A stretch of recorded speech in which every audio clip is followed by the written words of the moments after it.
Good day everyone, my name is Johannes Sattler and I'm from the Solar Institute Jülich of the FH Aachen University of Applied Sciences in Germany. It's a pleasure for me to present the topic Problems and Solutions in the Development of Solar Cookers with Storage for Indoor Cooking. In the research project SolarNextGen, the Solar Institute Jülich, together with partners from Morocco, Algeria, Tunisia, Portugal and Germany, is developing 4 solar cookers with energy storage for the indoor use in households.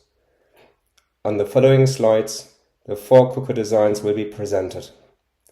This is followed by examples of problems that were encountered during the construction or testing phases for which solutions had to be found. Then let's get started. The first cooker, the so-called Solar Cooker 1A, as shown in the photograph below, deploys a thermal oil circuit with non-toxic refined plant oil as heat transfer medium for providing the heat to 2 double-walled pans and 1 frying pan for cooking. An electric heater powered by PV panels heats the oil. The electric heater has a power of up to 3 kilowatts. Regarding the double-walled pans, the hot oil heated by the electric heater passes between the double wall, it transfers the heat for the cooking process and then exits the pans to be recirculated to the electric heater with the aid of an oil pump. An integrated thermal energy storage consists of an oil piping heat exchanger covered in a sand-gravel mixture. The sand-gravel mixture is the storage medium. The thermal energy storage has a capacity of around 10 kilowatt hours. The next cooker, the so-called Solar Cooker 1B, is very similar in design to the previous one.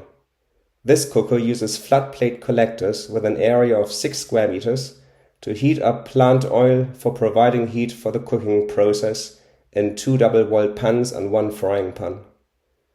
To be able to reach high oil temperatures above 200 degrees Celsius, the collector has double glazing as well as a total mirror area of 8.4 square meters of side and back mirrors to increase the solar irradiance on the flat plate collectors. The thermal energy storage contains a mixture of oil and gravel and can store up to around 10 kilowatt hours. The next cooker, the so-called Solar Cooker 2, is a hybrid cooker. It uses a flat plate collector with 2 square meters of area, and to reach high oil temperatures above 200 degrees Celsius, it is equipped with double glazing, a side mirror and a back mirror for additional solar irradiance on the collector. In addition, PV panels with 600 watts peak power are used that charge a battery with a capacity of 4.3 kilowatt hours. It also has an electric heater with a power of up to 3 kilowatts and an oil pump to circulate the oil. During the day, cooking is done solidly with the thermal collector with natural circulation without the pump, while the PV panels charge the battery during the day. During the night and at times with low solar irradiation during the day, the electric heater powered by the battery heats the oil's circuit for cooking. Finally, the so-called Solar Cooker 3 is a fully electric cooker using 1.2 kilowatts peak in PV panels and batteries with a total capacity of 12 kilowatt hours. Electrical controllers ensure the efficient charging and discharging of the batteries. Cooking is done with 2 heating plates, whereby ordinary flat-bottom pans and frying pans can be used. The first heating plate is powered directly by energy supplied from 600 watts peak from the photovoltaic panels during the day, allowing the power to vary from 0 watts up to the maximum available power at the given moment. The second heating plate is powered by batteries, and the batteries are charged by 2 other 600 watts peak PV panels. The heating plate has an adjustable power level ranging from 0 to 400 watts.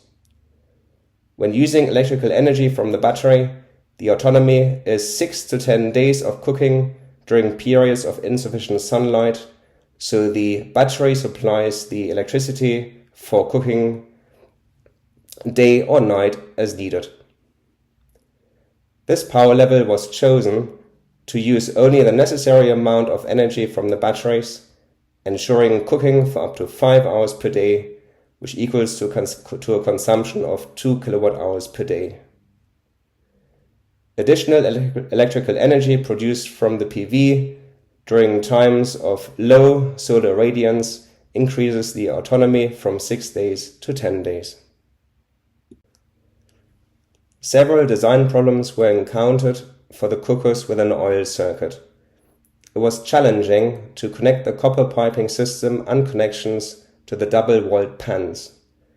As mentioned earlier, a double wall is required such that the plant oil can flow in between the walls to pass the heat for cooking.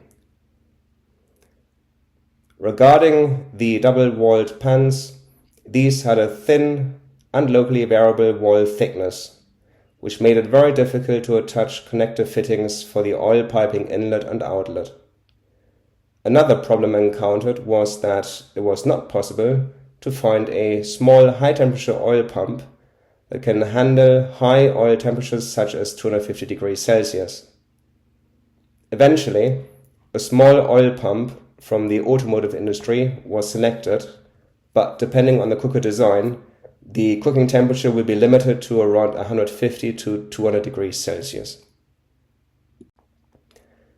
Based on the problems during the construction phase for the cookers with plant oil circuit, the Solar Institute Jülich worked on an alternative and more straightforward construction concept. The concept foresees that instead of using stiff copper piping, flexible corrugated pipes can be used, which can be connected with screw fittings without the need of soldering. Regarding the oil expansion vessel, it was initially constructed by welding. The new approach is to use a commercially available compressed air container as an oil expansion vessel at ambient pressure. Another design improvement is the use of flat plate heat exchangers as cooking hobs, which can be connected with screw fittings as well. You can see those components in the photograph on the left for a compact version of this cooker design. The photograph on the right shows a larger version of this cooker with 2 flat hobs and a larger thermal energy storage with sun gravel as storage medium. The partners will test the flat hobs as well. Regarding the PV electric solar cooker 3 with 1.2 kilowatts peak in PV panels and batteries with a total capacity of 12 kilowatt hours, the heating plate is made of steel support and integrates 2 heating resistors. To minimize thermal losses, these resistors are insulated with bakelite material and glass wool and covered in the rear. The initial laboratory tests were conducted with an electrical power of 350 watts. The results shown in the left figure were obtained for the operating conditions with no load. The maximum temperature of the resistors increased from 325 degrees Celsius to 500 degrees Celsius, which is a 175 degrees Celsius improvement, or around 54%. The heating time to reach 300 degrees Celsius was reduced from 15 to 5 minutes, which is a reduction of 10 minutes or 66%. Shown in the figure on the right is the results under load when heating 1 liter of water, and here the boiling time was reduced from 45 to 25 minutes, which is a reduction of 45%. The project SoConnex Gen is part of the LIBRE program. The authors would like to sincerely thank the ministries of the participating countries Germany, Morocco, Algeria and Portugal for funding the project, as well as the EU for funding the Tunisian partner. We would also like to thank all involved funding agencies. I have come to the end of the presentation. I thank you for your interest and I'll be happy to answer your questions.